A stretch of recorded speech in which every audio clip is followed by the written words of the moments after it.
FTB Film Study is presented by PAM Health, the official rehabilitation partner of Penn State Football. PAM Health provides elite-level inpatient and outpatient physical care at over 70 hospitals across the country. Learn more at pamhealth.com. Welcome into another For the Bloggy Film Study. Ethan Grunkemeyer just had the best game of his career in the Pinstripe Bowl versus Clemson.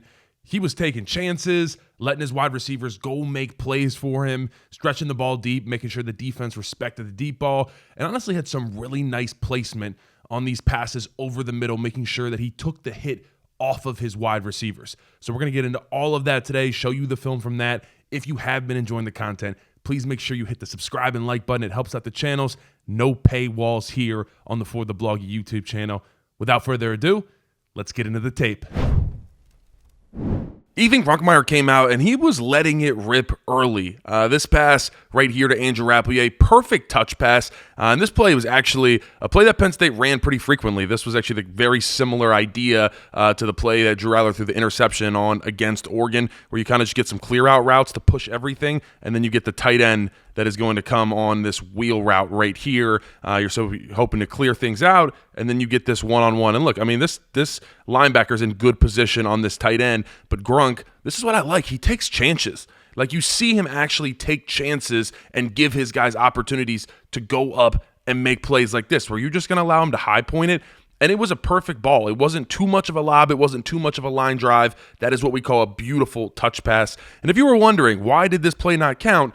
It's because we had an illegal shift. So if you see here, both tight ends go in motion. So you have two guys in motion at once. So everybody needs to be set for a second. But if you see, Reynolds is going to get down and Rappleyea never resets, just goes back in motion, back to the other side. So he needs to stop for a second and then come in this motion. But there was really no time to do that on the clock. So unfortunately, this gets called back, but still a fantastic job by Ethan Grunkemeyer and Andrew Rappleyea. Go up, make some big plays, but a perfect touch pass there. And it was like this all day, where Ethan Grunkemeyer was making it easy for his wide receivers, putting them in places to win. Here goes Trevor Pena, 100-yard receiver on the day for Trevor Pena, only the second wide receiver this entire season to have a game over 100 receiving yards. I thought that was pretty crazy. But what you watch here, Grunk is seeing this. He sees that he's got inside leverage. His wide receivers kind of has his man beat inside. So when he throws this, he knows where this safety is. So he doesn't want to lead him into the safety and put the ball right here. If you're going to watch Trevor Pena right here, he actually slows down. Ready? Stops right there. And that's because that's where Ethan Grunkemeyer threw it. He didn't want to lead him into the DB right here, and that's what we call a hospital ball, but did a fantastic job putting it where it needs to be. And then that's on Trevor Pena, doing a great job. Go get extra yards, get your guy a touchdown. But you'll see it one more time from this angle. Ethan lets it rip, and you watch as Pena comes into the frame, slows down, stops, and then catches it, breaks off two guys. Big time catch there. And I really saw this on a bunch of different plays with Ethan Grunkemeyer versus Clemson, is that as he's getting hit too, he's putting the ball where the receiver needs it. And they didn't catch it every single time, but you're going to see here, Anthony Donko is going to kind of get beat on a bull rush. So he even sees this because this is in his blind side. So as he knows he's about to get hit, he puts the ball exactly where it needs to be, where he's leading away from this DB. So he's not putting his wide receiver in a bad position. Kobe Howard's not able to come up with the catch, but you'll see it from this angle right here.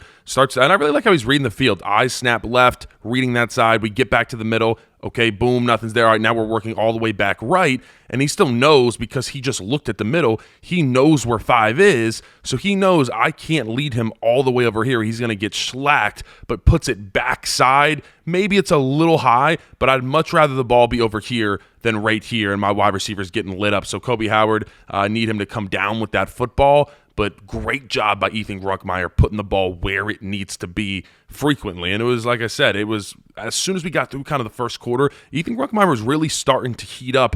And this is a laser on 3rd and 7 here to Trevor Pena. And he does a great job once again. He always checks middle of the field. He checks where the safeties are. And then I snap out. I mean, this is just a talented football. He puts it on his face mask, high and outside, exactly where you want a corner route to be.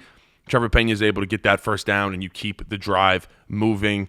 But right here, once again, like I said, great. And he had a great day route running too, Trevor Pena did. Oh, my gosh. That's ball placement. That's honestly ball placement that we haven't seen in a while from other Penn State quarterbacks. And one more time right here. That's what I mean, just letting it rip. Right before halftime, 3rd and 2, we need some yards. You don't get this, you're in a tough situation.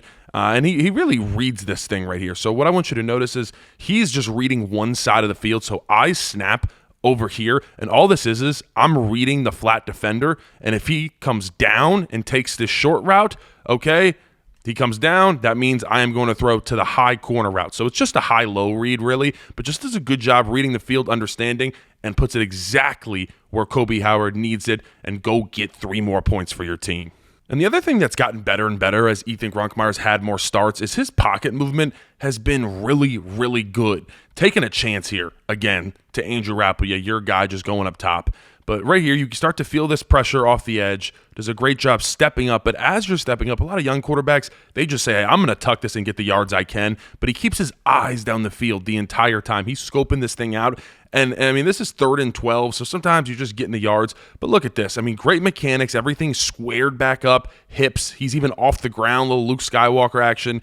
And I mean, defense is perfect. So that's why you don't catch this. But these are the risks that we have been really missing in this offense of taking calculated chances to your talented receivers. So just right there, like I said, mechanics, beautiful. Love that. He's floating on the air. And the linebacker right here actually gets his hand right up in it. Also just hits Rappleyea just a little high. But at least you're giving him an opportunity on 3rd and 12. These are the chances I like to take if I'm this Penn State offense moving forward. FTB Film Study is presented by PAM Health, the official rehabilitation partner of Penn State Football. PAM Health provides elite-level inpatient and outpatient physical rehabilitation at over 70 hospitals across the country. We strive to make a meaningful impact in the lives of our patients by facilitating extraordinary outcomes and quality results in a compassionate and caring environment. Learn more at pamhealth.com.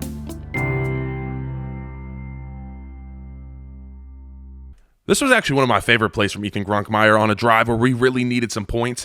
A lot of people probably think this is an RPO, a run pass option. No, it's actually very different. This is a triple throw option. We call it a TTO. So how this works is it's very normal in a sense of it's a normal read option. So if this defensive end crashes down in, then Ethan Grunkemeyer is going to pull it and run out. But if this defensive end over here kind of decides to sit back and he just stays over here, then he's going to hand it off to the running back. So that's the first part of this, and this is what we get. We get the defensive end crashing down, so Ethan Grunkemeyer is now going to pull the ball. And now here's the next part of what you get with the TTO. We have a blitzing cornerback coming off of the edge. So now you see this is the third part. This is the triple of the triple throw option is now when he pulls it, he's got someone in his face, and guess what he has here? His third option is wide open, but baits it long enough where he really baits him, and then just quick trigger it, just boom, fire it out there to your wide receiver, and look how much space there is. You got Kobe Howard can come out here, put a little block on. That is a fantastic job using your athleticism, but being able to diagnose the defense and see that you have this cornerback blitz, and I'm going to get to my triple throw option here to my wide receiver. Go get the first down, keep this drive moving. Look, on some of these, Ethan Grunkemeyer, like, truly let it, the phrase letting it rip, that was him right here. I mean, look at him firing this ball away.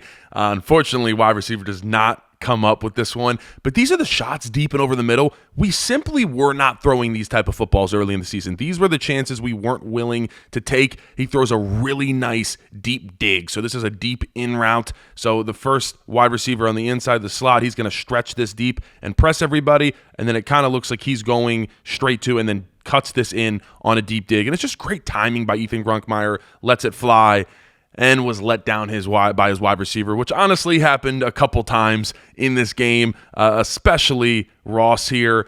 Definitely had himself a couple drops. Look at him going over. He went right over the side. But this is where you want to try to make this field goal a little bit easier for Ryan Barker. Still ends up making it, but you put that on your wide receiver. It might not be the most perfect pass, but you put it right on him, and it looks like he literally like throws it out of bounds and then heads over the sideline.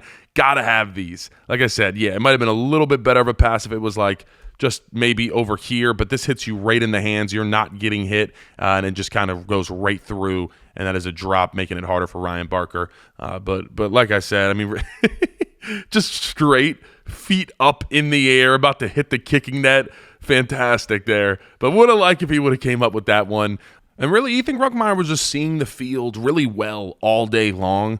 Does a great job here, 3rd and 7. Just finds an easy pass to Devontae Ross, get up out of bounds. And so what I want you to see here, what you get is you actually end up getting man coverage. So your man, here we go, right there and right here. And then you have a robber in the middle of the field. But what Ethan Grunkemeyer does is he doesn't, I don't think he knows exactly where the robber is, but he peeks at 21 right here. And as soon as he sees that 21 is following this and not dropping back, he knows he's got an easy over route right here to Ross, just lets it rip exactly where it needs to be, on the money, put it on his face mask, turn up field, and he's able to go get another 15-plus yards for your offense. And it was these all day. He made the things that have been hard for Penn State all year, Ethan Grunkemeyer just made it look easy. And another thing that I feel like he really did well was just take some opportunities. So, I mean, you see right here, I put this at the end because I know it's just kind of a deep, incomplete pass, but this is what we didn't do early on in games. And so what this does to the defense, all these plays I just showed you are working because we actually took shots. We went deep as he's getting hit, by the way. But, you know, it doesn't have to be perfect. And look, it doesn't end up like it's not a great pass. But what it does is in all these DB minds, they're thinking, okay, they're going to throw the football deep, and these are things we did not do earlier in the year. So I got to give Ethan Grunkemeyer props for taking his chances where he found them. And I'm going to be honest, there really wasn't a lot of bad on Ethan Grunkemeyer's tape, so these are the two, I guess you could call them, worst plays that I found. This was on 4th down, and the way this comes out of his hand is just kind of wonky, but I don't really care. If that hits you in the hands, Ross, I'm not gonna lie, he was selling Ethan Grunkemeyer all day, had a lot of drops. If that hits you right there, you got to catch those, but just not a perfect ball. And then this is probably what I'd call his worst ball of the day. Look, I can live with these. He sailed it a little high, and sometimes those can end up as safety picks. He's trying to go ahead, and he's trying to hit Pena here on this out-breaking route, and he just leaves it a little too high for this safety. But look, if that's the worst ball that you're going to throw all day, I will take it. Fantastic day for Ethan Grunkemeyer.